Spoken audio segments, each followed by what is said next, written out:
Welcome back, everybody, to the Tradewaiters podcast, the comic book club where we read a different trade paperback every single week. I'm Daniel, you're Nathan. We're brothers who read comics. Yes, we do.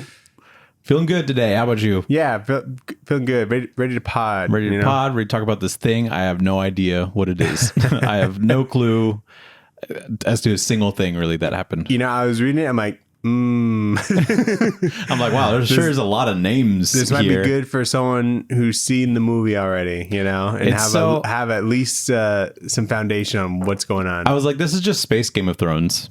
Yeah. With like some Star Wars, you know, kind of sprinkled in, you know? Yeah. And I was like, wow, there's so many names. And then we're watching like a bunch of Game of Thrones. And so I'm like, wow, there's so many names here too. And I'm like, I can't remember all these names, dude. I'm so bad with names, I feel like. I'll be able to help. Did you watch Dune or no? I haven't yet. Yeah, that would have helped a lot. I wanted the perspective of somebody that has never watched Dune to read this and see how it is. You know, people clicking on this episode probably have watched Dune. This is a good point, and I think they will appreciate my perspective, because if we just both watched and read Dune, there's nothing new there. Okay. But now I have questions for you.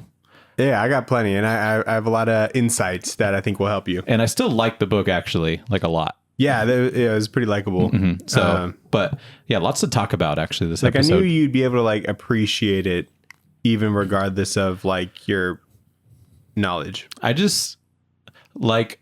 in your lack sci-fi. There's something about like good sci-fi that like just scratches something in my brain, and I'm like, this is cool. Yeah. You know? And I can't tell what it is, but you thought this was good sci-fi? I thought so. Even though there's like no aliens. There's aliens. Like who? Like all of them. Because they're not from Earth. Sure. But they're not like alien looking people. They're like aliens to each other. Yeah. Maybe. Yeah. I don't know. But yeah, I think like different planets and stuff like that, and different like ecosystems. Yeah. Is like the sci-fi shit that kind of like, you know, and then like also the Game of Thrones with lots of names and shit. Yeah. The only thing I can remember from this book is that there's a planet called Ix. Ix? Is that what it is? Or is it just 9? I couldn't tell if it was Roman numerals. I think it's 9. Is it 9? Why would it be just called Ix? Because there's Ixians, I think. Or are they Nineans? I don't know. Okay, I've full 180. This book sucks. You know what? Let me call someone. We got a Dune expert. I have a friend, Viv. She. I hope this is her number still. Because Brandon got a new number. Oh. Why are they hiding from us?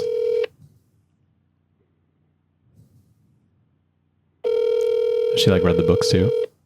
Yeah, like the real ones. Oh, wow. Real books. What, this is not a real book to you, Daniel?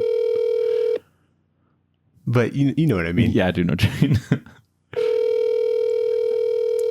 mean. She's probably like, oh, you know what? wow. She posts a lot of memes about getting anxiety about getting phone calls. I'm going to watch her just Dude, like not I do answer. Too. Even Sophie, when Sophie she'll text me, she's like, Google Fi wireless subscriber you have called is not. wow. Let me call Brandon.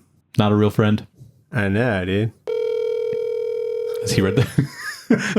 I really hope he's with her. I really hope both of your friends just don't pick up. It's like nighttime. Dude, they're probably like at a fucking waterfall or something. You ever follow them? Oh, yeah. They're in Iceland, I think, right now. Yeah. So they might not even answer. Dude, it might be like 1 a.m. for them right now. Shit. Hold on. God, Iceland, that's so sick. So what time is it in Iceland? Look it up real quick. Iceland time. 1:44 a.m. is oh, shit. Well, we'll never know. I'll ask her later, and then I'll type it in. Okay.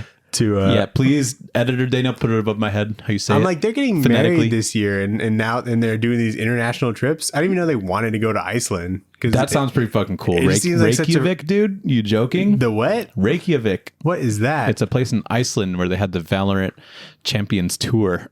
And that's the only thing I know about Iceland, but it also looks pretty. So... Daniel, let's get into some fucking news. Yeah, yeah. Sorry, we got time codes. The thing that people codes. are here for. Yeah, no. Sorry, everyone who just listened to us. Listen to me call someone. I'll cut that out. I'll make it shorter. Daniel's got no friends. He tried to call his friends. They didn't answer. Yeah, they hit me. We got time codes in our description with different segments. We got the book, which is Dune, House of Atreides. The Back Matter Matters. Huh? Is that how you say it? Yeah, I'm sure.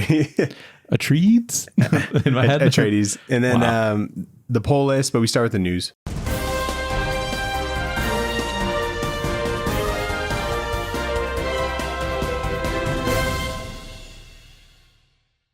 What do you got in? Big fast stinking news, Daniel. Yeah. You like Jamie McKelvey? Sure do. You're a big fan? Yeah. He's doing a distillery book. He's writing and drawing it himself called One for Sorrow. Didn't we know that? Like, you got to stop bringing up distillery news of like books that were hinted at in like the Devil's Cut. They announced it like it was like a big announcement. I don't know. Because like we don't know when it's now coming it's like out. official, but Daniel, little just sprucing up your memory a little bit. Okay. Daniel, you like Dan Mora? Here's new news. Sure do. Okay. Mark Waid and Dan Mora are doing a DC event called Absolute Power. It's going to be a 4-issue series, thank God, that launches July 2nd and shows how Amanda Waller will use the strategic and military might of Failsafe and the otherworldly technology of Brainiac Queen to steal all meta-human abilities from every superhero and supervillain around the globe. I think it's, I like Dan Mora. I don't know about the story. I think but they're we'll see. abusing that team. They're like, Yeah. Milk them. I heard that was going to be like a 27-part event, like for the tie-ins and shit. I mean, just don't read the tie-ins. Yeah. Absolute Power is a deceiving name because they'll have like Absolute Swamp Thing and stuff like that as like collections for things, or Absolute Green Lantern. And it'll be like that a sounds whole, cool. I'll read that. It'll be like a whole collection of stuff with like extra stuff. And then it'll also be like giant sized, I guess. When you say a collection of stuff, like when they collect it, is what you Like mean? they'll or- have like multiple collections, but like normally the biggest one is the Absolute, you know? Oh, I see. Like there's Absolute All-Star Superman, you know what I okay, mean? gotcha. I didn't think of it that way. Yeah, but and then like it's like the title doesn't mean anything to me. Like it doesn't feel like it connects to what the story is going to be. Anyway, Someone's taking all the power, so they're gonna have Amanda Waller's taking all the power. maybe. Okay. Well, anyway, that's cool. I like that team. Good for them Yeah, doing stuff. I hope they keep doing World's Finest, but I also realize that they've had 25 issues now, and I'm like, nothing ever goes this long, you know. So I feel like it'll end at some point, but I don't think there's any. Might be just like a 4-month break. Could be, yeah, because I still don't know how they did Shazam and World's Finest like at the same time. There was one fill-in artist. There are huge gaps in Shazam. Was there? There was like a 3 or 4 month gap in Shazam. Oh yeah. Okay, yeah. I think you're right. But Anyway, Nathan, yes. Wednesday is New Comic Book Day once again because DC Comics is going back to releasing shit on Wednesdays like everyone else. Thank fucking God. Yeah, they stop being weirdos. I mean, it's never really been a problem for me because I just go on Wednesday and everything I want typically is there on Tuesday, but there's been like 1 or 2 instances where some DC shit sells out. And I'm Exactly. like, fuck. That's good. I wonder why they decided to do that. I don't know. I don't know either. Daniel, Jason Aaron's having a big year. He sure is. It's shaping up to be a big year. 2 new Jason Aaron books were announced, okay? Yeah. With properties you might recognize. Uncle Scrooge Uncle Scrooge and the Infinity Dime with covers by Alex Ross drawing Dude. Uncle Scrooge. coming out June 19th. Are you shitting me? Did you see it? Yeah, dude, it looks great. I'm so into it. How is this man good at everything? It's such a bizarre Wow. like look at him. announcement, you know? Yeah. It's insane. I don't know who's drawing it, but it's coming. It's like it looked like Italian people. He said a host of talented artists and then covers by Alex Ross. I Yeah. wonder, like, when they email Alex Ross, they're like, do you want to do Uncle Scrooge covers? He's probably like super psyched about it, but I imagine he has to do like a test run of like what his Uncle Scrooge looks like, right? Or do you think he just has that kind of dick? If you can draw like a photorealistic like superhero, you could probably draw a cartoon. But it's still in his like somewhat realistic style. It just makes like a 2D thing like a 3D thing, you know? Yeah, I guess. It looks like an animated movie. Like, but he's really good with it. So yeah, no, it looks cool. yeah. And Daniel, the second Jason Aaron thing coming out, a Wild West chapter of the Berserker series called A Face Full of Bullets. Good name. Yeah, it's going to be written by Jason Aaron with interior art by Francesco Manna and covers by Matteo Scalera, which is pretty cool. Sweet. So I guess they're doing more Berserker stuff. I thought they were just going to do that one spinoff and call it good, but no, people love Berserker, I guess. Is Berserker still coming out or no? Not the regular Berserker, but there was either a spinoff or a sequel to Berserker that Keanu Reeves isn't involved with, I'm pretty sure. Cool. I don't know if we knew this already, but The Boys season 4 comes out June 13th. Yeah. We knew that. Okay. Nathan, an animated Jurassic League movie is in the works. I'm very excited about this. I loved most of all reading some of the comments on like all the posts, and people are like, "What is this? Who asked for this?" I did, internet. Yeah. That's sick. Is Jurassic was it a thing before Dana Warren Johnson and I don't the think other so. dude did it? I don't think so either, right? Because it was so fun when they were doing it. So Yeah. I don't know, but pretty cool. I fuck with that. Marvel announced whatever their event was going to be. It's called Blood Hunt. I think it's just vampires.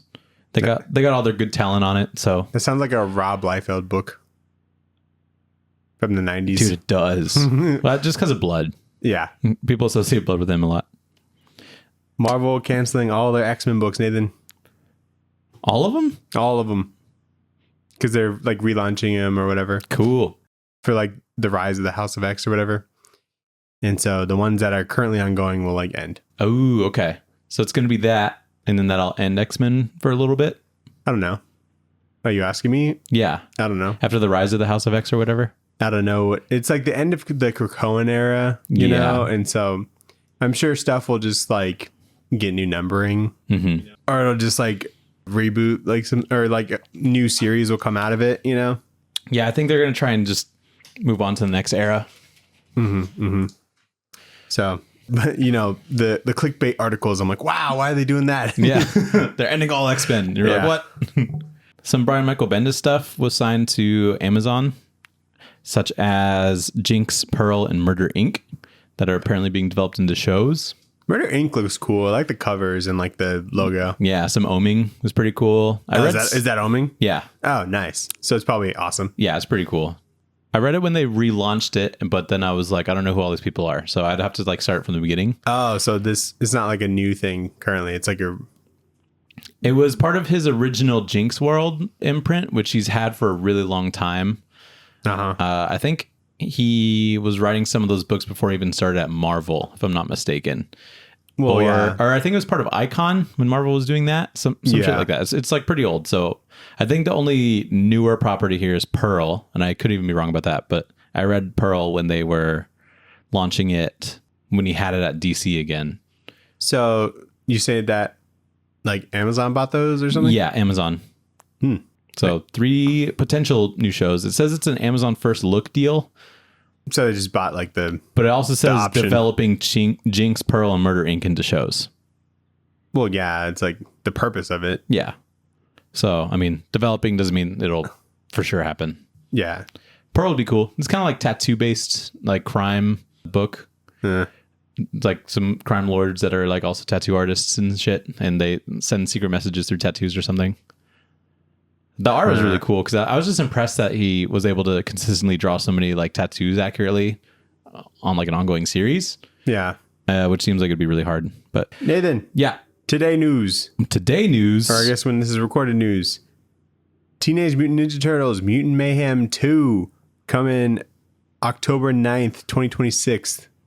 Nice. Yeah.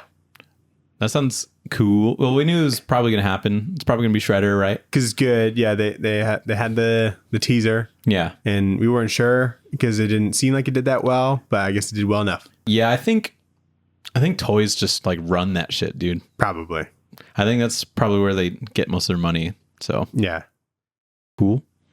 Dana, one of our favorite things is when a famous person does a comic book. Ooh. In the newest iteration. Is it Jared Leto? No. That would be, I would read the fuck out of that book. Just to, even if it was like terrible, I'd want to see just like what the fuck is going on in that dude's mind. Let me guess. Is it someone that you think should be writing a comic? I think he'll give it a good run. Okay. It is a he, He. and it is an actor. Can you give me like all the details around it other than who's writing it? Around the book? Yeah. Like what's it called? It's called The Writer. Oh, fuck. Dark Horse 4-issue miniseries. Let's see. The writer combines the fantastical elements of cultural folklore with the real-life challenges of the creative process in an original story that will be both unique and familiar. Will also feature the creative talents of storytellers Ben and Max Berkowitz. I think those are the artists. Marvel artist Ariel Olivetti, and letter of Frank. Is it Peter Dinklage? No, that'd be cool though. Okay. All right. Let me hear it. Josh Gad of Frozen fame. Really? Mr. Olaf, amongst other things. But Dang. Okay. Josh Gad. What's it called? It's called The Writer. The Writer. And I think he's put himself as the main character because that's definitely Josh Gad. Yeah, that's just like to sell it probably. That's as Josh Gad as like Berserker is Keanu Reeves, you know? Yeah. So yeah, we'll see how that goes. But I think it's cool. I like when actors do comics and then they're like, hey, huge Frozen audience. I have a comic book. Yeah. Maybe we should check out comic books. So whatever. For sure. And Alan Moore is doing, I guess, his last ever comic book, October 2024, with him and Steve Moore of No Relation. Did you know that? That they weren't related? Yeah. I think there's a lot of Moores in the world. But I know more. I think they've worked together before. On what? I think it might have been From Hell, but I could be wrong. Okay. But anyway, it's called The Moon and Serpent Bumper Book of Magic. Oh my God. So it seems like it would be exhausting to read. But apparently it's been 2 decades in the works. So whatever. All right. Just leave. You know? Do you know that he came out with like a movie? Good for him. What movie? It's called The Game or something. Like recently? Like 2020, I think. And it's like, he's like in it. He's not like the main character, but he's in it. Okay. I looked it up once, and it looks like kind of Arrowverse version of like Watchmen almost, Okay. you know, but like it wasn't a comic or anything. Right. Just an original thing that he did, I Yeah, I guess? heard it just like reading reviews. It just seems like it's okay. Okay. It's I think very, it was on Stars or something. It was like very- a Stars original movie or something. Wasn't Frank Miller doing a bunch of like movie shit too? Like what? Like he was making movies? Yeah. Other than Sin City? I'm not sure. Did he direct that? Yeah, he co-directed it with Robert Rodriguez. Oh, okay. I think that's his name. That's probably what I'm thinking of.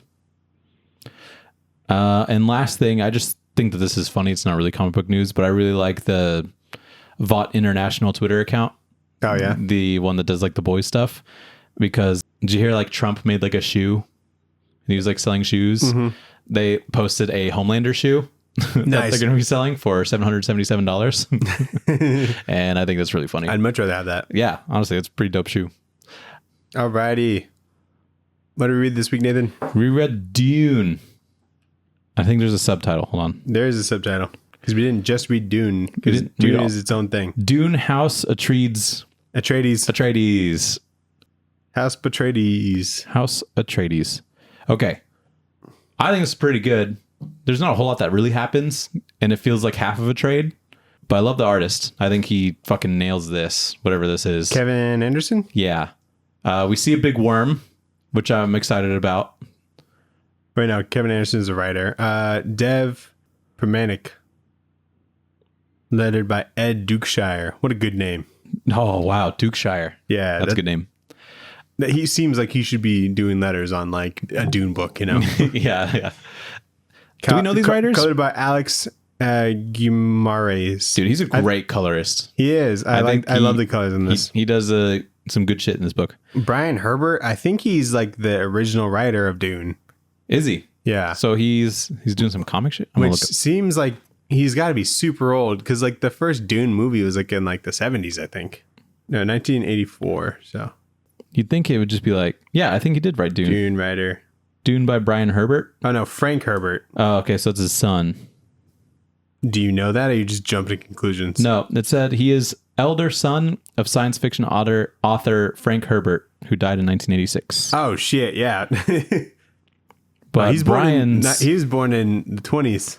It says Brian Herbert's novels include Sydney's Comet, Prisoners of Arion, Man of Two Worlds, and Sudana. So you'd think that like Dune would be in there, but there are Dune books by Brian Herbert. It looks like. So I don't think he was the original one. We probably sound really dumb if there's like big Dune heads in there. Yeah. But yeah, so what do you think? I thought it was really cool. I really dig the art, and the colors are like amazing. Yeah, they nailed that. Especially compared to like the movie, because it always just looks like super sepia tone because it's mostly on like Arrakis or whatever. Yeah, which is desert planet. Which is the desert planet. So it's just like in the desert the entire time, which isn't so first that Dune crazy. movie is mainly on desert planet.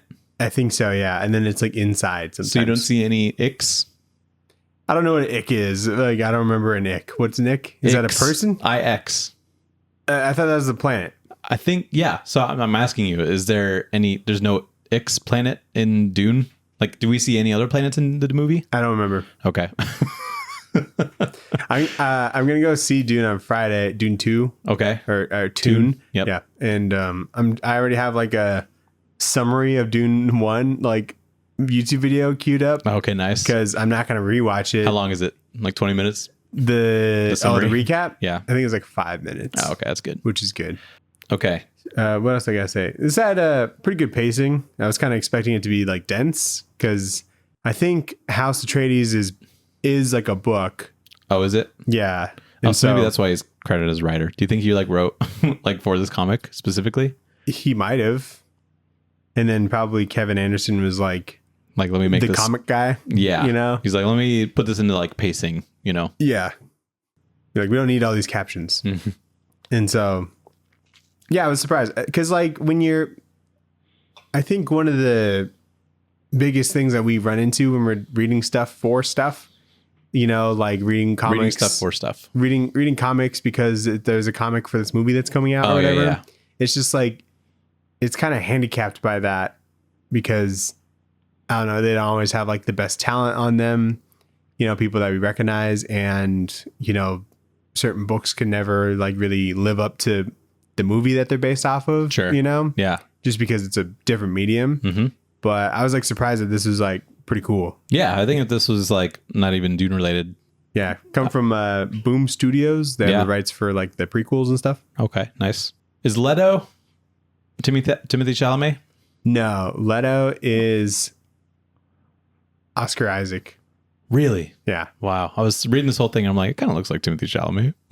Because that's What's Timothy Chalamet's name? Is he Atreides? his name's Paul. Wow. That's insane. He's like the chosen one. His name's Paul. I don't ever want to be saved by anybody named Paul. I just want to be clear. Thank you, Paul. Everybody bow down to Paul. We got some Duncan Idaho in this though. I know. I was excited about that. I was like, Yeah. this is Jason Momoa. Daniel told me that last week. Yeah, I can kind of get that. I get that mixed up sometimes, and I like did a couple Googles when I saw like a name like that looks familiar. Okay. and just to see if they're in the movie at all. Are there a lot of people in the movie in this book? There was like one. Really? Yeah. Okay. Other than who we've already talked So a lot about. of new stuff. Yeah. So Cool. people who probably like didn't survive until the movie, or they just like didn't show it. Interesting. Okay. Yeah. So I just want to, let's get into it, but I just want to start off by saying that this first sentence sucks as somebody that doesn't know anything about Dune. And I'll just read it word for word, okay? okay. By the grace of Padisha, Emperor Elrood Ix, House Harkonnen has governed all spice operations for the past 40 years. All right. So let's break this down. Okay. This is what we do now. By okay. the grace of Padisha. Padisha, I don't know what that is. That sounds like a god or something. Okay. Emperor Elrood Ix, So or 9. he is. He's Hold on one sec. Don't interrupt me while my thought is going. okay. He's cooking. The fucking. He overcooked. I don't know, I have shitty notes. Hold on. Yeah. So he's like he's obviously like the emperor dude that we see. Wow. He's not the emperor in Dune, the movie. Because he died. And his Probably. son is the emperor? His son, yeah, the guy that we see with the red hair. Yeah, yeah. He ends up being like the emperor. Okay, okay. So they're of the House Harkonnen, Yes. and they're like the dickheads. Oh, yeah, yeah. Harkonnen, not Harkonnen. You can say however you want. I could be wrong, but that's how I read it. That sounds cooler and more right. Harkonnen? So, Harkonnen, I'll say that. And then spice, That's like drugs? it's drugs, Okay, but like in real life. legal drugs? I don't know. Like, is it frowned upon? Because it seems like they're trying to like tax and sell drugs like legally.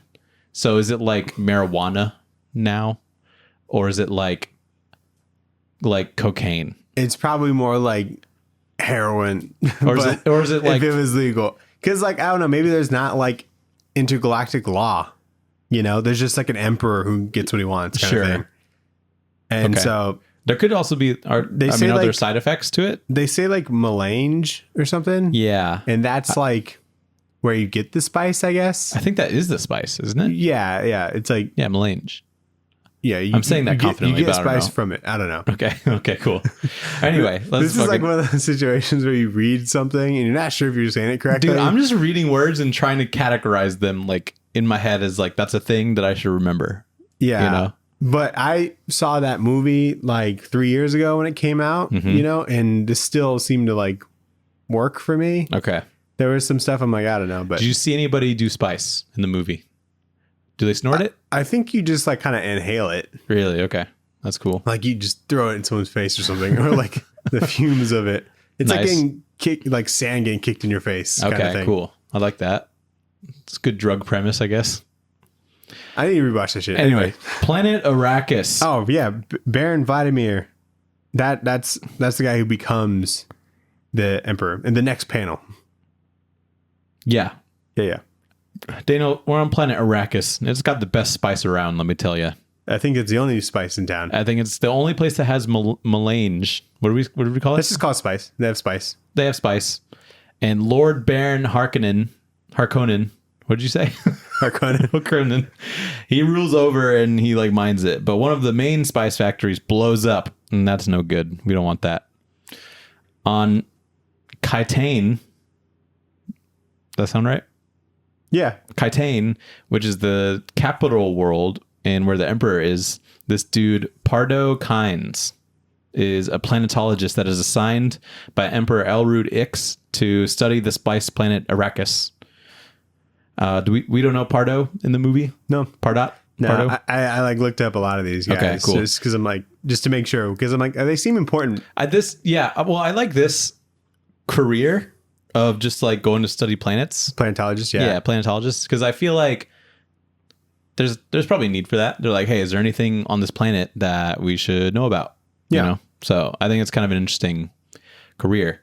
Then the emperor like butts heads with Earl Vernius, who fucks the emperor's wife now, I guess. And the emperor is suspicious of Earl's planet developing evil think machine technology. So think machine technology, isn't that AI essentially? Probably. That's like a big part of the movie, isn't it? Or no? I don't know. Okay. We meet Leto Atreides, son Yes. of King Paulus. Yeah. So Leto named his son after his dad, clearly, but just shortened it. Okay. Yeah, okay. Leto is assigned to meet Earl Vernius on Ix, but he creates an event for him for like his send-off, and he fights a big bull, which is pretty cool. So So he's like sending his kid away, but he's like, everybody needs to know, and I need to fight a bull to do it in front of everybody. yeah, because that's cool. That is pretty fun. We should decide presidents this way, I think. Yeah. Whoever survives. Whoever can A bull? kill a bull. Like that's part of like you have to be over a certain age, you know, or whatever. Like Yeah. whatever it is normally, but also you have to fight a bull. Yeah. And I think that would be better than what we have going on right now. Like we decide like our leader the way like the Dothraki does. Dude, you know? yeah. Whoever's just like Like they should just duel. who's ever the strongest Yeah. is undefeated. Yeah. I don't think that I think there's some value to that. Yeah. A bull specifically would be fucking sick. Can you imagine the viewership on that shit? Through the roof. Yeah. There's this dude named Shaddam, and he poisons the emperor with a toxin that activates when he drinks beer. So it's like a slow acting poison. Yeah. So this dude just gets like a needle and shoves it up this old dude's nose when he's sleeping. Yeah. And he doesn't wake up. Well, oh yeah, it is a needle that goes up his nose. Yeah. I'm like, wow. And it's like long. It Yeah, looks he- like 5-6 inches. So Yeah. very big needle. At first I thought it was just like a little mist that he just inhaled while he's breathing, but he does both. He like shoves a needle up there too. So I don't know. I don't know. But then what I gotta say is the colorist does a really good job of really distinguishing the different planets. Yeah. And I'm sure it's not hard for like the desert planet because it's like, you know, orange, you know, very, very Yellow. hot and sandy. Yeah. But like Kytane, you know, very purple and blue. It's very easy to like tell where you are without like getting them mixed up and shit. So I think he does a really good job with that. Yeah. But yeah, that was the first issue. Also, the fight scene with the bull, pretty cool. Like, I can tell that like this dude's a good comic artist because he gets all crazy with like the panels and stuff when there's like an action scene. Yeah. And he just like he knows how to like keep the reader engaged, which I really appreciate. Definitely. So pretty cool. So I guess they call Arrakis like Dune. Mm-hmm. Like they call that planet Dune. I think they said somewhere like the locals, the Freemans, Yeah. they call it Dune. Right. What's the like thing on their nose? The Freemans. It's Does it like, just help them it looks breathe? like an oxygen thing. Is that so that they don't inhale spice? Is that what it's supposed to be? I feel like it had something to do with like dust storms. That makes sense too. No. Yeah. It's like some sort of oxygen thing, I think. I would assume so. Yeah. If I'm wrong, don't come Tell for us. me. Tell Daniel. Tweet at him. Don't comment and like this video. Yeah. If we're wrong, comment and like. But what a shitty way to go. You just your drinking beer. kills you. Yeah. I'm glad they didn't just poison the beer. Like it's like the beer activates a poison in your brain, but And it's slow acting. So you got a what if couple you more die- beers going. What if you die like mid beer? You know, That would suck. beer going to waste. And it's like a good one. Yeah, Still cold. nice and crisp, Yeah. and it's delicious. I mean, like anyway, it's the best way to go. It's like a big blue van. Do what you love. Yeah. He went out doing what he loved. Yeah. Anyway, issue 2. Issue 2. Pardot Kynes is on the desert planet Arrakis, and he meets Baron Harkonnen. Baron Harkonnen. That is Dave Bautista. Oh, so he becomes bald later? Yeah. Dang. Wait, isn't he like super pale in the movie? Everyone's very pale in that. Like all the Harkonnen people. Okay, there's not a whole lot of pale people in this book, I feel like. Are they pale because they're like hiding from the sun a lot? Because I feel like a lot of the characters in here are in the sun a lot. I don't have an answer for you. Okay. I'm just yeah. You really just should have watched the movie, but I will by next week. How about that? it doesn't do anything for this episode, Nathan. Yeah, but we'll both watch Dune and I'll be like, I have an answer for my question. You gonna watch Dune? I'll watch Dune. Dune and Dune? Yeah. That's like 5 hours a movie. I'll watch Dune and Tune. Done and Tune. Okay. That's 5 hours of movies, both of them? Yeah, the first one's like 220 and this next one's like Yeesh. 250. Okay. I'll try my best. And then there's gonna be a third part. Dune Messiah, I think. Whoa. Yeah. So they know this shit bangs. Are both of them directed by Denis Villeneuve? Yeah. Nice. Did Yeah. you know that's how you say his name? It's not Dennis. Yeah, I sent you a TikTok about it. About how to pronounce his name? Yeah, because he says it in I think I always knew about Villeneuve, but I don't know if I knew about Dennis. But I fuck with that guy. yeah, he's good. What Yeah. other movie have you watched from him? Arrival. Okay. Good movie. Have you seen Enemy? I haven't seen Enemy. Have you seen Prisoners? I've seen Blade Runner. 24/9? Yeah. Oh. Have you seen Sicario? No, I haven't yet, actually. Really? That was him? Yeah, that one fucks. Wow, dude, he's got some range. Yeah. Very cool. What a guy. Very good. Yeah. I'm okay with what he's doing right now. Yeah. Okay, good. He could keep doing Dune. Yeah, so Pardot, he's on Arrakis. He meets Baron Harkonnen. Baron puts Pardot on like a worm killing mission with his nephew and his men. And so they go out into the desert and they set up explosives and a thing to attract the worm. It like buzzes on the sand and attracts it, I guess. And it does show up and it gets killed, but it immediately decomposes into like little worm things. So they don't have anything to like show for it. Maybe it's got babies. I think it was a pregnant worm. Yeah. That'd be crazy if all those turn into big ass worms. I think they will if they all survive. That's I don't know. scary. I don't know how old the worms live, but I was so excited to see a worm in this book. So they called the worms Shai Hulud. Okay. Not popcorn buckets. No. Okay. Because like to the Freeman or whatever, it's kind of like a god basically, you know. And there's like a metalcore band from like the early 2000s called Shai Hulud. Oh, wow. And I'm like, I didn't know that, but I knew the band, you know. And so when they said Shai Hulud, I'm like, that's a fucking band. What do you mean? Like a metal band? Yeah, it's like a metalcore band. Oh, cool. And I was like, that's instantly like a cooler band now, you know, Yeah. because they're the Worm Monster band, you Do you know. think that's where they got the name? Yes, dude. They just From make Dune? up Shai Hulud. Yeah.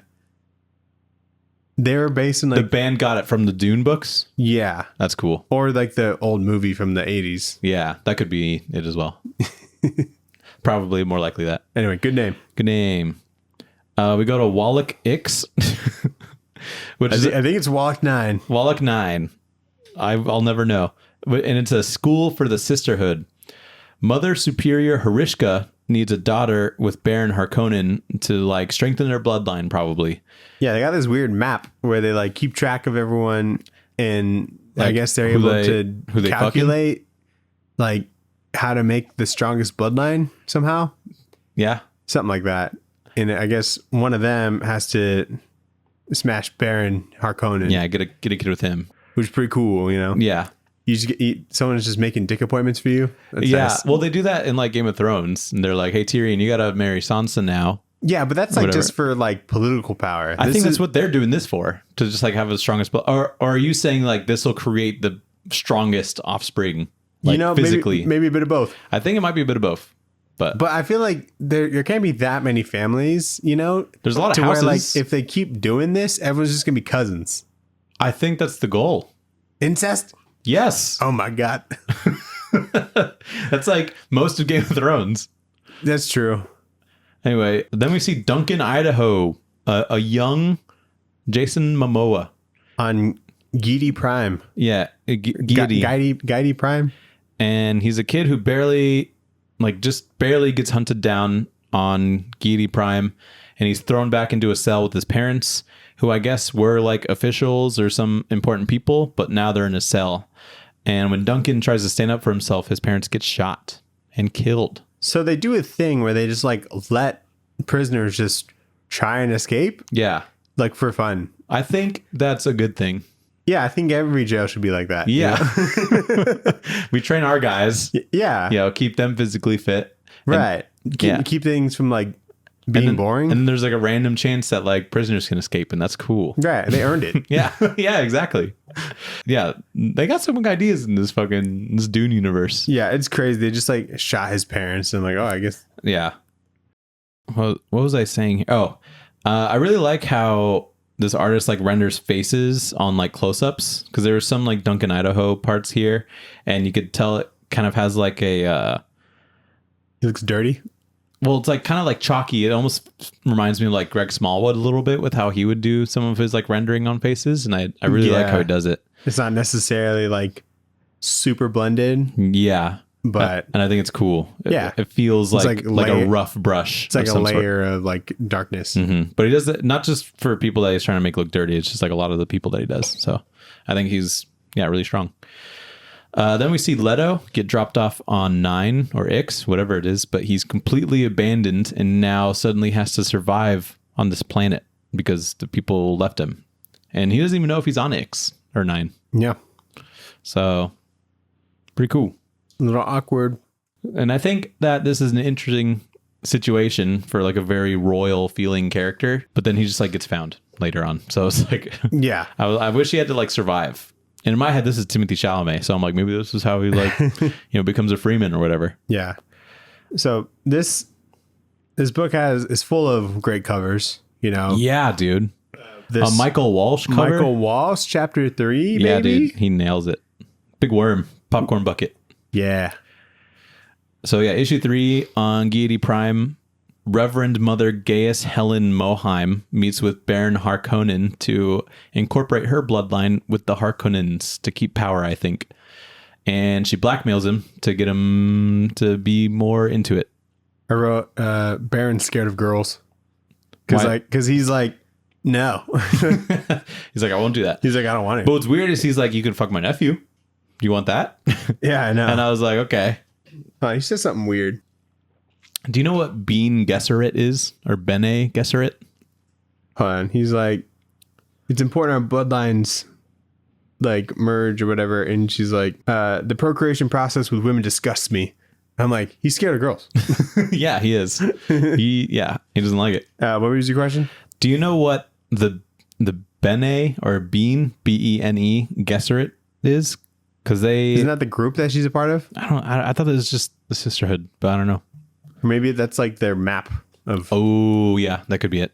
Could be the fuck map. Yeah. We see Duncan Idaho stuff again. He's dropped off on a planet with a tracker in his back so he can be hunted. And he kind of runs off. He finds a cave and he manages to get the tracker off, which he uses as a distraction. Yeah, he's got to stab himself in the neck. Dude, yeah. You'd think they'd put it in a place where they like couldn't reach as easily, you know? Like their butthole. I think you could reach that easier. But it's like on like the top or shoulder like the mid of your part back. of your back. Yeah, Like you can't reach. That's where you should be putting it, you know? As far as I know, that part of my back is filthy. I've never watched it. I just hope that like Or my like shampoo runs down and Suicide watches Squad it. should put it there. Like you need to at least get someone to Yeah. help you take it out, you know? Because it's like in their neck, you know? Yeah. So it's like if you know how to take it out, you probably could do it He by probably yourself. could like paralyze himself if they have like normal human anatomy. Yeah.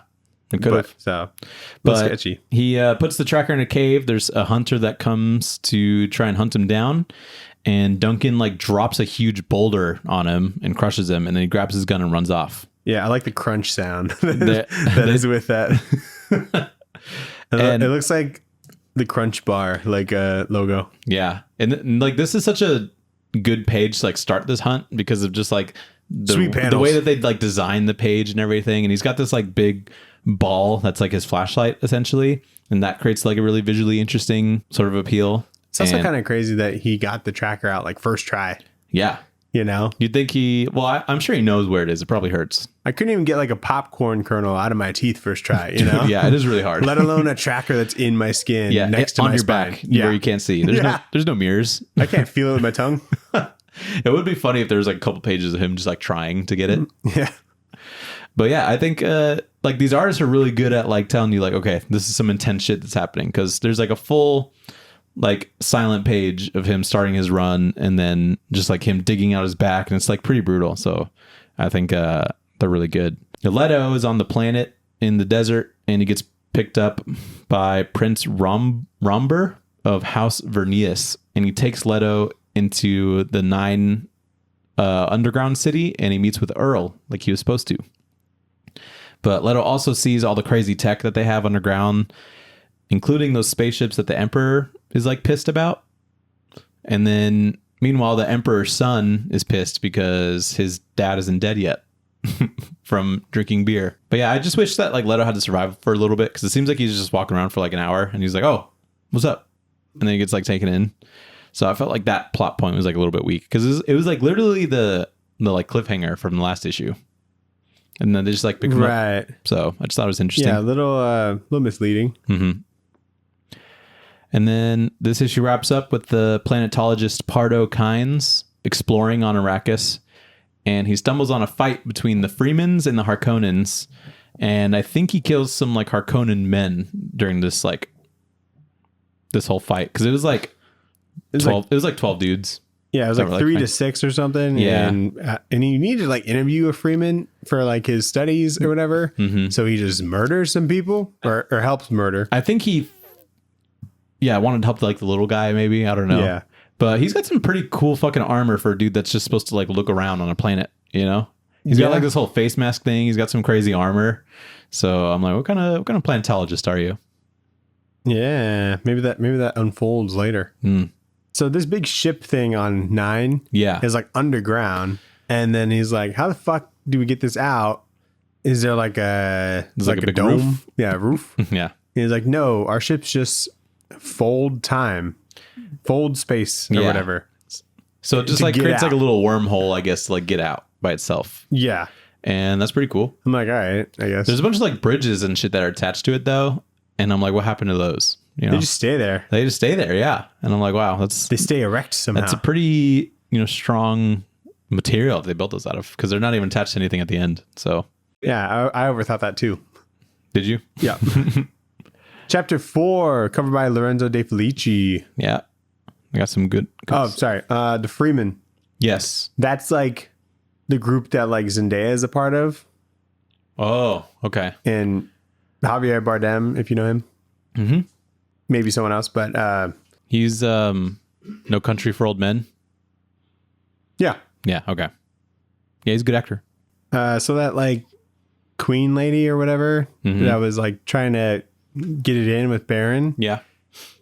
She kind of roasts him, Yeah. calls she him does. like a 2-pump chump. basically. It would be so funny if she said that, like, for real. Yeah. But yeah, she does roast him for like, you probably will bust super early. So like, let's just get this over with. All right, issue 4. Duncan Idaho sets up another trap for like his hunters, and he's able to like shoot and kill a few of them, I think, and he retreats, but then he gets picked up by some guy and put on a spaceship and taken off planet. And then Baron and that sisterhood lady argue, but they end up fucking anyway to strengthen the bloodline. Oh, here it is. Yeah. She's like, make it quick, Baron, though I expect that is how it usually happens. I'm like, got him. So rude. And then he's like, God, he sucked when he's like taking off his shirt or whatever. Yeah. And who's like this dude that's like watching them? There's like a camera in this room, I guess. I don't think it's a camera. I think it's just a window. Is it just like a peephole? Yeah, I think it's Or just could, like a yeah. weird, an oddly placed people. Dude, I think it is a window. And he's just like looking. He's He's eating that licking up. his lips. That's sicko. Yeah, looking at his lip is that's yeah, Yeah, I don't know about all that. a little out of pocket. Leto proves his fighting skills when he beats up the like mech fighter machines that they have. And back in the desert, Pardot Kynes admits to betraying the Harkonnen men because it was just the right thing to do. And then the Freemen take the Harkonnen bodies to use for water, I think. Is that a thing? Do they like take dead bodies and get water out of it? I don't know. Because that's what they said. They're taking the bodies for water, but I don't know how that works. But then Pardot is shown the Siege, which is the Freeman hideout. And he meets their leader, who's super skeptical about this dude, but he's willing to listen to Pardot's ideas for Dune. And I think that this whole situation's funny because he has like no social awareness of like this situation. Yeah. Because it really seems like all these Freeman dudes like want to kill him. They're like, this is an outsider, but he's just like geeking out over like all these dudes and like what they've built and stuff. And he's just like thinks, having so much fun. He just thinks like everyone's his friend. Yeah, he thinks this is like a museum or He's some like shit. a kid in kindergarten. Yeah, You know? yeah. But like, No one could possibly hate me. clearly, like the leader dude who doesn't have an eyeball because of something that scratched it. You know, he's like really not fucking with this guy. Probably not a worm, you know? I can't imagine a worm would just scratch him. Yeah, you it's know? probably just some other beast. Yeah, if there are other beasts. It's just worms. Yeah, maybe. And then the Emperor's son, the one that's trying to kill the Emperor, is planning on monopolizing a synthetic spice to gain more power. So he like hires some scientists to help him in secret. And Leto is still on 9, but he wants to explore the whole like underground city. So he goes off at night to see what the streets are like, and he stumbles on a rebellion that's like creating thinking machines to overthrow House of Vernius. And they notice Leto and they chase him, but he like barely escapes. And then He goes into like his first class elevator that I guess locks really fucking fast. I think it's like a force field kind of thing that he can walk through if he's got the right card thing or whatever. Wait, that's sick. Yeah. I like that. That's like the only way I can imagine it to where it made sense. Well, it looks like it has doors, but I don't know. You could be right. Actually, no, it doesn't really. And then Duncan Idaho is taken off planet, so he's no longer being hunted, but he's sold to be a ship rat to some guy, and they make their way to House Atreides. And that's the whole trade. So Yep. probably should have been a little bit longer because I don't know if a whole lot really got resolved. But Yeah, I think it just like leaves you with some cliffhangers. yeah, I guess Duncan does get off planet and he's like not being hunted anymore. So it's like a new thing. I think there's something like 3 trades of House Atreides. Okay. You know, so this is kind of like a little teaser if you want some more. Yeah. I thought it was good. Yeah, it's I think it was cool. Yeah. I think if you want more Dune stuff, this is like a pretty solid prequel, I would say. Yeah, you don't want to actually read. You Yeah. get some pictures and see young versions of old people. Yeah. It's pretty cool. But let's get into Back Matter Matters. Yep. Back Matter Matters. We got some covers and they got some bangers here, dude. They sure do. Dan Mora, Yeah, one of my favorites right now. We got Paul Pope, that was neat. J.G. Jones. I think he's the guy that was doing 52, right? Is that him? He did the covers, yeah. Yeah. So pretty good. Rod Rees. And Wanted. Oh, yeah. Yep. You always seem to forget that. I do. Mike Del Mundo, some more Michael Walsh. Oh my God, this one's sick. This one's great. It looks like like a 70s like Star Wars poster. Yeah, he's got such a good sense of like just graphic design in general. Yeah. So I think he's nailed that. He's got some Jesse Lonergan circles and shit. Yeah. Evan Kagel, and Brian Haberlin, who I'm not familiar with. And then we see some script to page, which I always think is interesting. And it shows like the initial pencils, the inks, and the colors. But what's interesting is that this like issue 4, page 12 page was like totally flipped at the end. Because when he penciled it, it was like everything was flipped.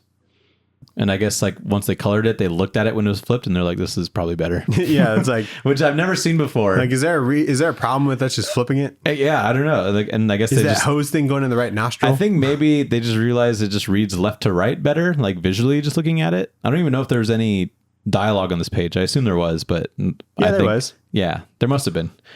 And they were like, yeah, this just flows a little bit better this way, I guess. So I think that's interesting. Yeah, or maybe fucked up. It could be fucked. It could be fucked up too. Anyway, but yeah, solid back matter. What would you rate this book, Daniel? I give it like a microdose of spice, Nathan. Oh, okay, nice. No, not party level spice, but just having a good buzz. A nice little trip for At a party on Arrakis, or doing like a thing you don't really want to do, but you have some spice to make it better. Oh, okay, nice. Like grocery shopping or something. So you were high while you were reading this book, is what you're saying? You were on some spice? And yeah. I would do this. I would do like a medium sized level of popcorn in the Dune popcorn bucket. Ooh. And I'm reaching my hand in. So you and gotta I'm reach deep to get it. I gotta reach I gotta really, You gotta elbow it, dude. Yeah. I gotta go in deep, and I'm digging in deep, and I'm like, I don't know what's down here, and I'm eating it, but I'm like, but it tastes good. That's how I feel like this whole book was. I'm like just reaching my fucking arm in there, and I'm grabbing some stuff, and I don't really know what it is, but it tastes good. Are you gonna go see Dune at AMC to get the bucket? I should, dude. I should just see the second one too. No, dude, you'll actually enjoy it. Yeah, I know I will. Both. I know I will. I'll make Sophie watch it this weekend. I don't think we're doing much. Let's get into the poll list. Poll list, shove it in your box. I guess we just do it together now. Yeah. The poll list, what did you shove in your box? What do you got? Pretty small week. I picked up Moon Man. There's a second printing that hit my store. Oh, yeah? So I got the first issue of the second printing of the first issue. So I'm going to check that out. I got that on Omnibus. Yeah. Yeah. You have fucking Omnibus now. Yeah. Which is cool. Yeah. Did they ever announce it on any socials? I think I just found it. It didn't look like a lot of people have downloaded it yet. Yeah. Probably, and it seemed like maybe it's like a soft launch. Maybe it seemed like slightly buggy. Yeah. It might be just kind of like a beta kind of thing. Or maybe they tried to have it be like a sandbox maybe launch, and they accidentally posted it on the Apple Store. I don't know how easy it is to do that. I don't even know why I was looking for it. I think I was trying to look on their website, and then I saw it in the App Store on a computer, and then just looked it up on my phone and they had it. So nice. But it's cool because it connects to the phone store, the App Store. Yeah. So you buy it that way, not putting in your information and making some account or whatever. It's just it's like how if you were to pay for an app or something, it's like an in-app purchase. Right. Okay. Basically. Yeah. So how Comixology used to be? No, Comixology was connected to Amazon, and then that's how you put in your payment information. Right. So so you're saying if you want to go buy a book, it uses the card information that's on the App Store. Correct. Okay. Yeah, so it's like if you were to buy something with Google Play or whatever. Right. Okay. Or whatever's on Samsung. Yeah, that sounds right. So cool. So yeah, I got Moon Man, Phantom Road number 9. I got to catch up with that a little bit. Yeah. I'm 5 behind. And then Hack Slash by Zoe Thorogood number 3. Number 3. Did you read 1 or 2? Nope. I'm gonna. I got those. Godzilla War for Humanity number 4. That's the Andrew McLean one. Yeah. I saw the cover while I was Isn't there. it fucking sick? I was like, dude, I should have been reading this. Oh man, it's so good. Rare Flavors number 4. Uh-huh. I need to read 1, 2, and 3. New Burn number 15. New Burn. Yeah. I think that's ending soon. Yeah, because it's old burn now. It's my favorite So joke. dumb. And then I think What If Venom #1 came out. There was a Venom thing that I definitely didn't pick up. Yeah, so I think the first one's like Loki or something. So I might check that out. Yeah, I think Beneath the Trees Where Nobody Sees, there's like a second printing of that like came out Of #2? of #1. Okay. And I was like, is this already like a spinoff? But I looked like to the end, to the last page, and I remember that because it's very graphic. And I was like, okay, this is a second printing. But I tried seeing if they had the rest of them there because I haven't seen it like at all on the wall. Yeah, 'cause so I I might need to think- like order them and hunt them down. I think 3 will come out. I'll just get the trade, like, because We should read it. I think we should try and get somebody whoever worked on that. I don't even right know. when the trade comes out, Yeah. that'd be sick. I would really like to. I think it was really strong first issue. I think just the concept and how much people like it, I'm like super in for it. Yeah. I almost bought it on Omnibus. I'm like, I'll just wait for the trade. Yeah. I might just buy it digitally if I can. Does it seem like, I know you only read like the first issue, but does it seem like something that's going to be ongoing, or you think it'll just be like a mini?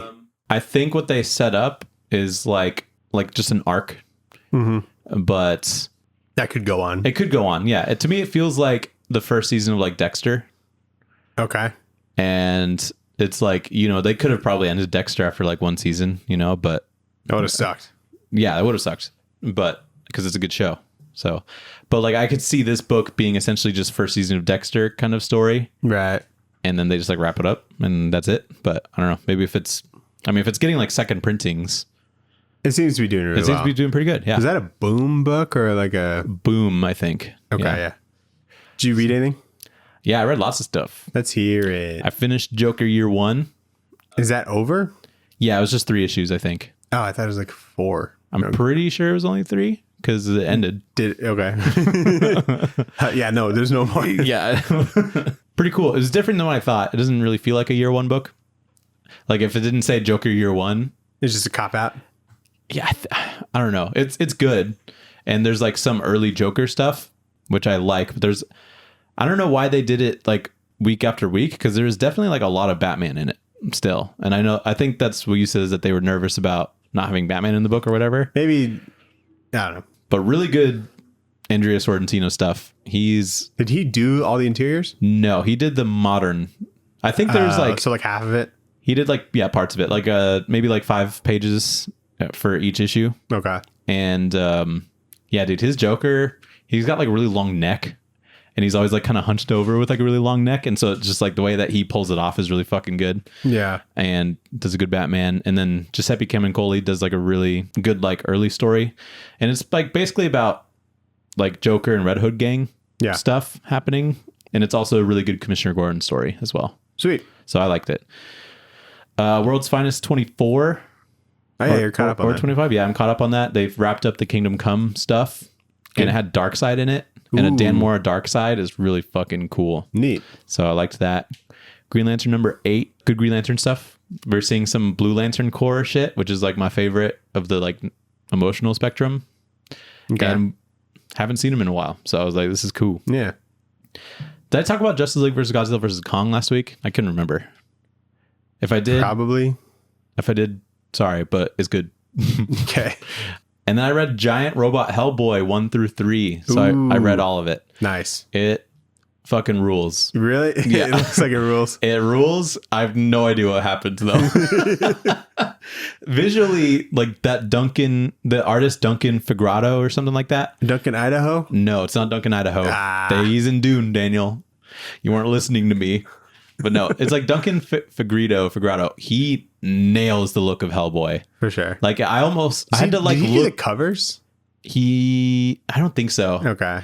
That might have been Mignola. But I had to like look back in the front and be like, is this Mike Mignola doing it? Because it like has that energy of like Mignola Hellboy. That's what you want. Yeah, and it's really good and like it's just fucking awesome. The story was like a little bit confusing, but I didn't care because there's a giant robot Hellboy fighting like some fucking monsters. Yeah. And the monsters look like Mignola like drew them or like designed them at least. And so like a lot of those monsters have like that like dead look in their eyes, that I feel like a lot of Mignola Like creatures no have. pupils? Yeah, like no pupils, but like then there's like parts of like the rendering that looks, really inspired by him. And it's just cool. Nice. So definitely recommend. That's everything I read. I read Hack Slash Back to School #2. Nice. Pretty good one. Yeah. Yeah, there's a lot of neat tools that she used in this, that you don't normally see. And like Like a fighting tool? the things she did in this, you don't see in like other books. Like there's like pixel art, Oh, like the creative art tools. Right. Oh, I thought you meant like... Not like the character. Yeah. Like Zoe Thorogood. Yeah. She's always been pretty creative. Yeah, she's very I good. appreciate that. I heard the third one's pretty sexy. They're all kind of sexy. Okay, I should check them out. I have all of them. I think this is the last one, right? #3, and now she's doing something else. Is it only 3 issues? I think she's only doing 3. I don't know. I could be feel wrong. like they've been spread out. So I feel like she would have had time, but I don't know. Yeah, I don't know. She's either. been doing cons and stuff. And then I read Night Fever, Nathan. Ooh, nice. Yeah, that book's fucking rad. Isn't it good? Yeah, I loved it. Yeah. I was like, Okay, good. I was like, okay, I'll start this. I couldn't tell if I was overhyping it. No, but it was probably hyped. I was like reading it. I'm like, I'll start this and then I'll finish the rest tomorrow. And then like I looked at how much was left and there's like a little tiny bit of pages. Dude. I'm like, oh, I'm just gonna it finish it fucking today. draws you in. I love just like the concept of like he put himself like in this situation and now he's like kind of in a little bit too deep now. Yeah. And I was like, oh, what did I do in this situation? Like this is kind of like, like what's gonna happen kind of shit. And it was like really, Yeah, it was really cool. I think I just read it too fast, like, Yeah. because the pacing, I kind of took advantage of it. Yeah, it's good. It's not like dense, and so I think I got through it a little too fast. But yeah, we should review that book soon. Yeah, totally. But yeah, that was good. Are you glad you didn't read it on a plane like I did? Because there's some boobies. There's not that many boobies. There's not that many, but when they're there, they're big. Dude, Or at least it feels like they're big. compared to when you're on a plane. where the body was, dude. This shit was like this shit was like a children's book. Anyway, did you watch anything new? I watched Mr. and Mrs. Smith. Ooh, 1 through 6, nice. pretty much. That show's so good. Is it so good? I like watched the first episode and I was like, I'm hooked. I'm in. Yeah, I was like, I love this vibe. I love how like the pacing of it's so good. Right. Yeah. Like they just like as soon as you like start to question more about the company that they're working for, they give you some like a little bit to nibble on. yeah, you know? little nugget, And then you're like, I don't know. little taster. And then sometimes I'm like, I don't know if I really believe their relationship that much. And then like something happens and like I'm like, this is a really funny like way for them to interact. And Did you watch that snow episode? Yeah. This fucking snow mission, dude. A snow mission. I was like, that place looks sick. and then he gets like saved and he's like super cold. And he's like, I can't feel my dick. And he's like, I need you to like rub it or whatever. And it's really funny. Yeah, I got up to like the therapy like episode. that was cool. And yeah, like a lot of their episodes are really creative. I'm like, Sarah Paulson's in this. Yeah, Sarah Paulson. Ron Perlman was running Yeah. around in it. He's fucking hilarious in that book. Yeah. They're just like pushing him around pretty much, trying to keep him alive as the mission. And I thought that was such a good episode. And he's like, So the he's action's big- really good too. yeah, no, I liked a lot of it. I'm just a big Donald Glover fan. I like binged it. I think it all came out at once, Yeah. so I had to like it's super bingeable. stop myself from binging. Like I could have like finished it by now, I think, but it would have been like a lot of like, I would have stayed up like super late. To, Did like, Sophia finish watch it? She's like half watching it. Ah. She's like trying to do homework while I watch it, but I could see her out of the corner of my eye, like not looking at her screen and like looking at the TV. Yeah, And I'm like, ooh, she likes it. yeah, no, But it's super fun. I definitely recommend. yeah. I'm glad you. I'm always just like happy when you watch a thing that I've watched and I tell you to watch. Speaking of that, I also watched Saltburn. Oh my god. I didn't want to, but I went over and I stayed over at my friend's house at Parker's for his wife's birthday. And we were like, we can watch whatever movie you want. And she chose Saltburn, a movie that she's seen before, and chose to watch it again. That's awesome. And what the fuck was that? Do you like it? No. Is it so good? No, it's not. Really? I actually don't think it's good. I fucking loved it. Like it's one of those movies where you can tell like it's made well, Yeah, but I finished it and I was like, I didn't like that. but I just love like how uncomfortable it makes you feel. Yeah. And like these like situations and stuff, and just like how absolutely unhinged this dude is. He is pretty unhinged. I do think that if you know what like the weird shit is in this movie, it doesn't like hit as hard. Sure. I only knew about the bathtub. The bathtub thing, I don't know if I didn't know about it, if it would be like that creepy. I thought it was gonna be like more apparent that there was like cum in there that he was drinking. It just seemed like it was very like it just seemed like bathwater. Yeah. Yeah. So I mean, it was fucking weird. Like you shouldn't be doing that. But one of the friends we had there, we would just drink whenever she thought something was hot. And I think it was really funny when she was like, like she was just like at the most random parts. And I'm like, really? And like, I can't tell if I think Barry Keoghan or Kogan, whatever his name is, Keoghan. I don't know I can't tell if he's handsome or not. Because there's some angles where I'm like, he looks pretty cool. And then I don't think so. I don't think so either, right? But, some people might be into that, Yeah, I don't know. Jacob Elordi, really good in that movie, though. Yeah. I think... Is he normally... What is he? Is he normally British? Or is he I like think he's British? British, yeah. Okay. Because I think he did a really good accent, but I don't know if that's what he normally is. Yeah, I think everyone in that was like actually British. Oh, no. Yeah, maybe. Yeah, you remember in the Barbie movie there was like that pregnant Barbie? Yeah. So she directed and wrote that. Oh. Isn't that funny? Yeah, quite the juxtaposition. Yeah. But yeah, I mean, there's like a thing at the end that happens, and I'm like, okay. And then it's like, oh, I was doing this whole time. And I was like, whatever. So I didn't fuck with it that hard. Yeah, at the ending I'm like, really? And so, I don't know. I think at that point I was just like ready for it to be over kind of thing. Yeah, I was too. I definitely was. But he's just like fucking everybody too. And I'm like, okay. Yeah. Yeah, weird movie. I maybe would have liked a little bit more if I didn't know what was going to happen, really, than like those two parts. I think I told you about it at like Christmas. You did, yeah.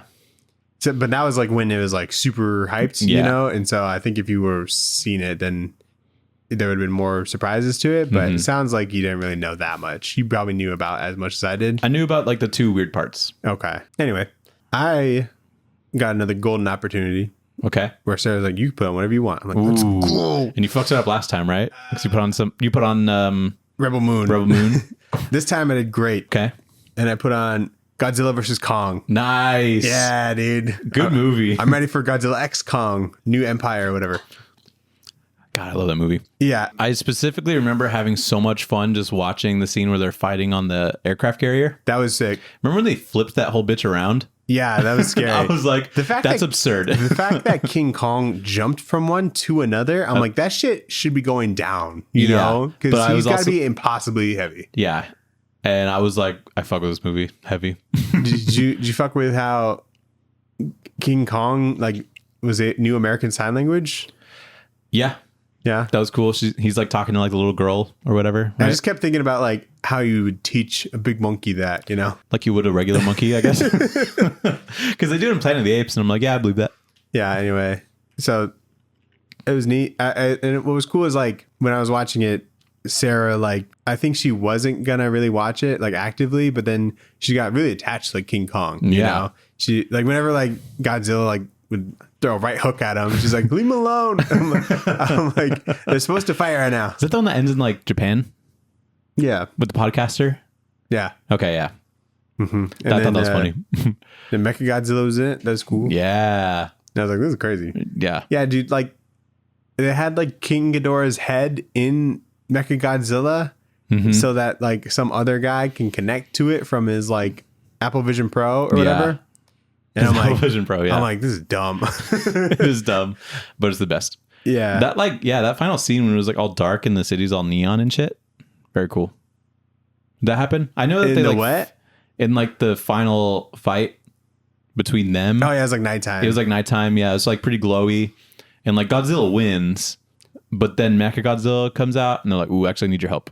Yeah, and then they just like fucking, they like clear like King Kong. Oh yeah, dude, I forgot about that. What's that mean when you do that? Defibrillate him? Yeah.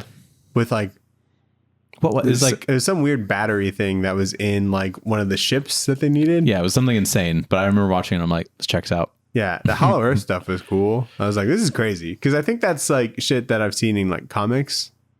Like the like Hollow Earth, the shit in the earth. Yeah. Yeah, I liked when he jumped and then he like went onto the other side. Yeah. Remember that?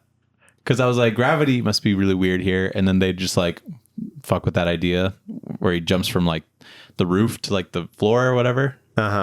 I just remember that visually. One of my favorite parts is like at like the aircraft carrier fight. Godzilla's like under one of the aircraft carriers and he like loads up to blast him, and then King Kong jumps off, and it's like in slow motion when like he jumps off just in time to miss the blast. And I'm like, this is Peak ridiculous. cinema. Yeah. I keep thinking about that tweet, and it's like, this is what fiction was made for. And then I'm like, yeah, this is totally it. Yeah, it was tons of fun. And You hadn't seen that one before? no, never. So Oh, yeah. like Mechagodzilla was like spoiled for me, but they definitely heavily hint at it throughout the movie For sure. before you even see it. Yeah, even when I was seeing it, I was like, there's probably going to be Mechagodzilla. It was dumb because when they show him, like Brian Tyree Henry is like, it's Robot Godzilla, and then like Sarah's like, it's Robot Godzilla. I'm like, no, it's Mechagodzilla. And then the kid's like, no, it's Mechagodzilla. And she's like, how'd you know that? I'm like, I just know this. You guys do the whole scene? You like I didn't know it was coming. You know, we just happened to repeat what they said. That's hilarious. But yeah, good movie.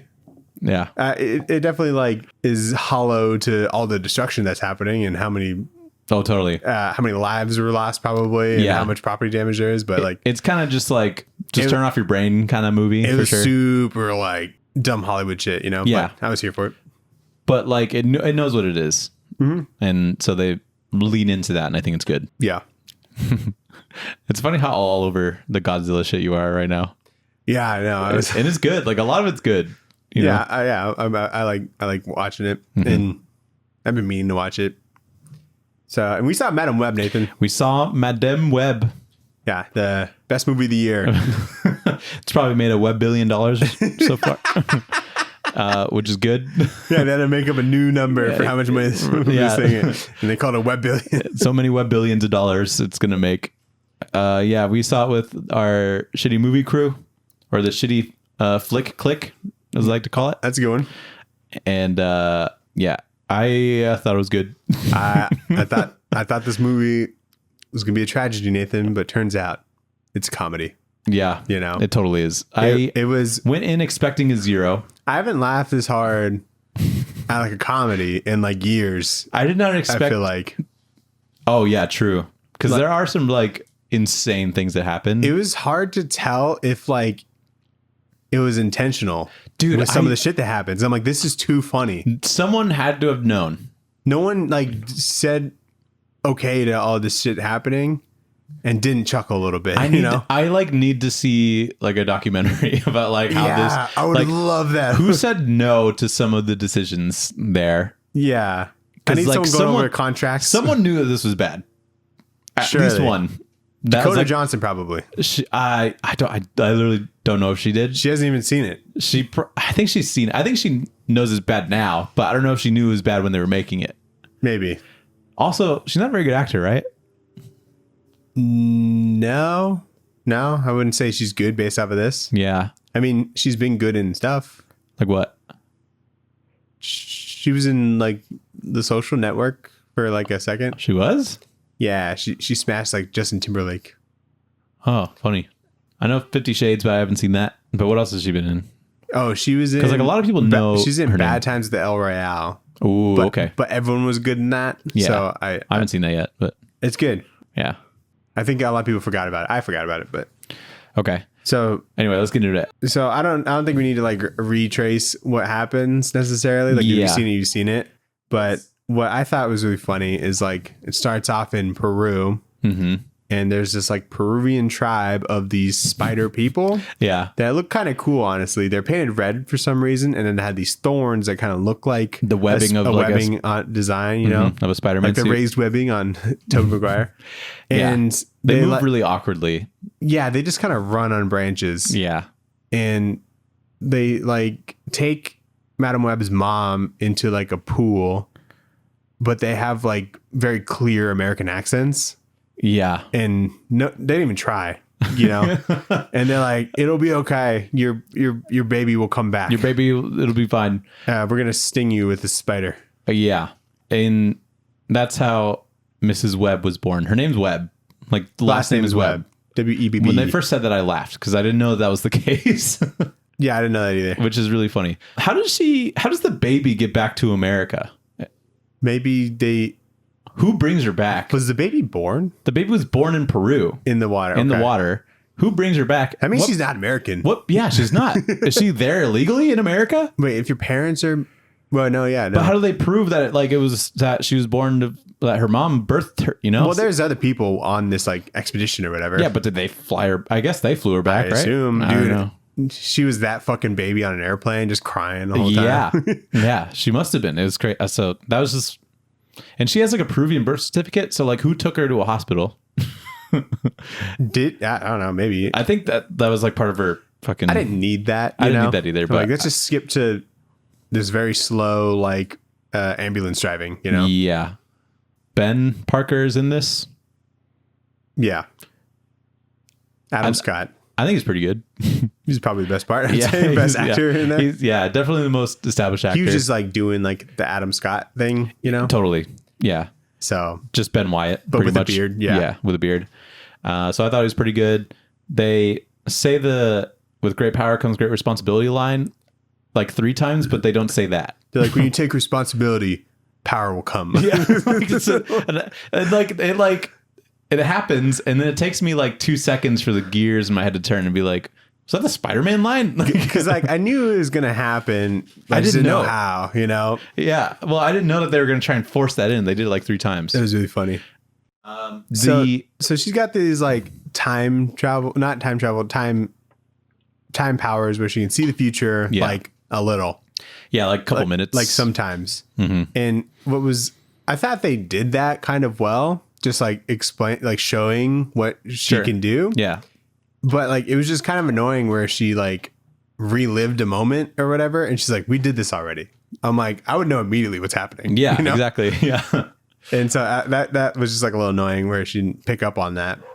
And they keep like showing how she's not aware what's happening. It took her like 3 times to be like, okay. Yeah, it took saving a bird to figure it out, I think. Oh, yeah. I forgot about that. I thought she was going to let that fucking bird die. One thing I think that they overdid was there was a lot of broken glass that looked like a web.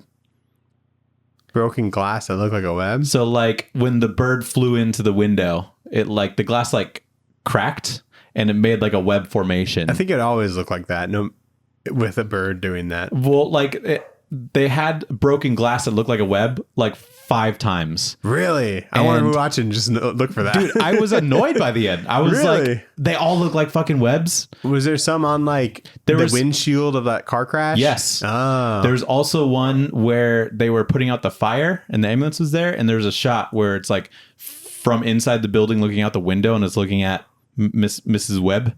Yeah. And like I think that was the first time you see it, and I was like, okay, it's kind of clever. And then they did it like 6 more times. It's like her signature. It's like her call sign. Yeah, or something. Well, I think they just think that like visually this is a good idea, and I think it was. But then they did it a couple more times. Like, let's put in Easter eggs, guys. Yeah, well, like they did it a couple more times, and I'm like, it's not that clever. Like, you know. Like, yeah. And so I was just like a little bit annoyed by that. Also, what I was annoyed by is that the super suits that are in the trailer, like it's all in the trailer. If you're going to see like Sydney Sweeney as like a Silk or whatever she's supposed to be, I think she's Spider Girl. I don't think so. I don't even know. Yeah, they don't even name. They're not there. They're just in visions. Yeah, they're gonna be superheroes, and that's the visions that we see. Yeah, but they never are in this movie in the present. I thought the outfits are pretty cool, actually. They are. I just wish I could see them. Yeah, and something that wasn't a vision. That was a bit of a bummer. I don't know. It's like they're making a prequel to what this movie should have been. You know? Yeah, like I would expect the prequel comic of what to be this. Essentially, and then the movie was what we saw, in the visions. Right. So I don't know. I heard that the original script of this was kind of like a Terminator kind of thing where like they're going back in time to like protect Peter Parker from and keep him from being born because like that Ezekiel dude was going to try and kill him when he's a baby. They're going to stop him from being born? No, stop Ezekiel from killing him. Oh, okay, gotcha. And keep him from make sure he gets born. Okay, got it. And I'm like, that might have been better. That makes more sense because, like, I'm pretty sure Peter Parker gets born in this. Yeah. but they don't name him Peter. Yeah, no name drop. They there. never called Ben Parker, I don't think. Yeah, and he talks about how he's met a girl. Yeah, and how and there's no real reason how he's gonna go to Queens, and then Madam Web's like, you'll get shot in Queens, or something like that. And there's like no real reason for like him to be there, or that person to be pregnant and be giving childbirth. You know? Yeah. So it's just weird what they ended on.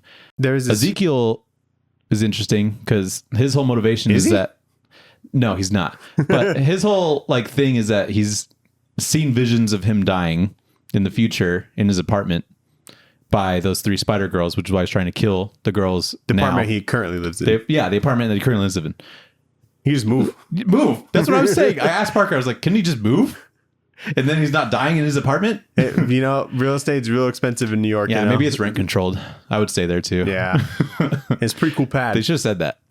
Also, there's this bit where like all the girls are together, they get together, and then they're just talking about all their woes, like all the shit that's like that's wrong with their life, why they can't go home and shit like that. Yeah. Why their parents like talking don't care. about Sydney Sweeney's like her parents don't really like her or whatever, and then like the black girls, like her parents are like out of the country. Yeah, they're and like then they doing go to business. this like Mexican girl, and then the first thing she says like, "My dad was deported." And I fucking why'd that make you laugh? I don't know. It's just like, oh, let's write a sob story for like a Latina, and then like she's like, "My dad was deported." Oh That just sounded so fucking funny because it's just like lazy. It is pretty lazy, but it's also kind of funny. Like, yeah, it is pretty lazy, I think. Yeah, it was weird that because they clearly had to come up with a reason why they just don't want to go home. You know? Why they have to stay with in like Cassie Webb or whatever, which is pretty insane. The ending fight scene was phenomenal, nuts. This is like, where everything. This is where like it like came together perfectly. Like my review of the movie was going down and down and down, but this definitely gave an extra point. Dude, yeah, it brought it up. There's a bunch of fireworks going off. She gets like a Captain America shield at some point, it's of just like a piece of metal that she found that has a handle. Yeah, and she's able to block fireworks with it. And she gets like weird Doctor Strange powers where she can just like project herself in 3 different places because they're all hanging, about to fall to their death. At the same point, yeah. But then she goes and grabs them and then talks through them. She's like, "I got you." You know? Yeah, I think what they tried to do was, since she can see the future, she can control where she is for the present. But then she's just able to like, in different random timelines, help each one individually. But then for some reason, they're all happening at the same time. And it was weird. It was dumb, obviously. But I do really like just that part where they were all in. I like the process of them all getting in danger. Yeah. Like hanging off the side of the building. Because the skater girl like skates to try and take down Ezekiel, and then Ezekiel just like knocks her off. Yeah, she just like grinds on this piece of metal down this other metal like thing. I'm like, you could probably slip so easily. Yeah, I just think it was funny because they're like, this is why we made her a skater for this moment right here, where she almost dies. And then Sydney Sweeney's character just tries to run up to him, and she gets fucking decked in the face. And that was probably where I laughed the hardest because it looked so brutal. She got knocked out, and then she's hanging. And yeah, that whole thing was insane. And then to be true to the comics, Nathan, they made sure to paralyze and blind her because she fell in like the river. She fell in the river and a firework hit her face, I think. And that's why she's blind. Past her face, I guess. I didn't realize she was blind at first because when they pull her out and do CPR on her, her eyes look really weird. They're fucking blue, yeah. Well, her eyes are blue normally, and I'm like, wow, they look more blue. Like fogged over blue, you know? And I was like, wow, that's weird. And then like cuts to the present or whatever, and she's like blind. And I'm like, she got blind from that? And in a wheelchair. Then it pans out, and she's paralyzed too. And I'm like, she's fucking paralyzed? And she's like looking out a window for some reason. I'm like, she's blind. Yeah, why are you looking? She goes... She likes the warmth by the window like a cat. And the first thing Sydney Sweeney says in that scene where she's in the wheelchair, she's like, how's your vision? To a blind person. Still fucking blind. Yeah, I saw these glasses on. I mean, maybe she's expected to bring it back or whatever, but...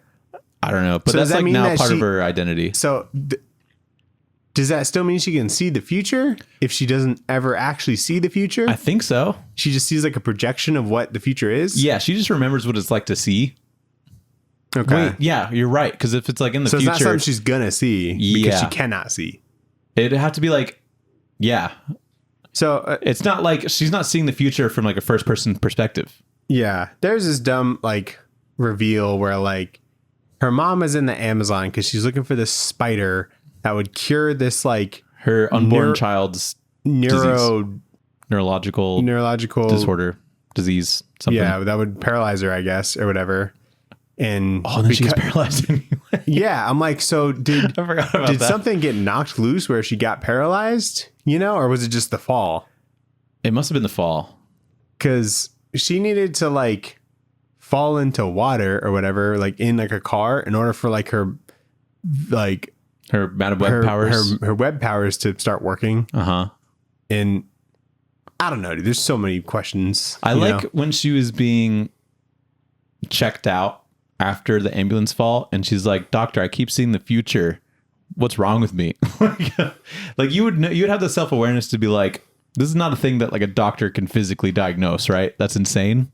Be like, oh, I've seen this before. They're You like, know? oh yeah, that's a common symptom for when you fall That'll into go the away in water. like 2 days. Yeah, I know. I was like, what the fuck is this? But yeah, it's just absurd at the end how it all wrapped up. Also, did she? How is there not a scene where she goes straight to a casino and plays like roulette? Oh, You know what I mean? that's probably how they afford that like crazy apartment that they're in.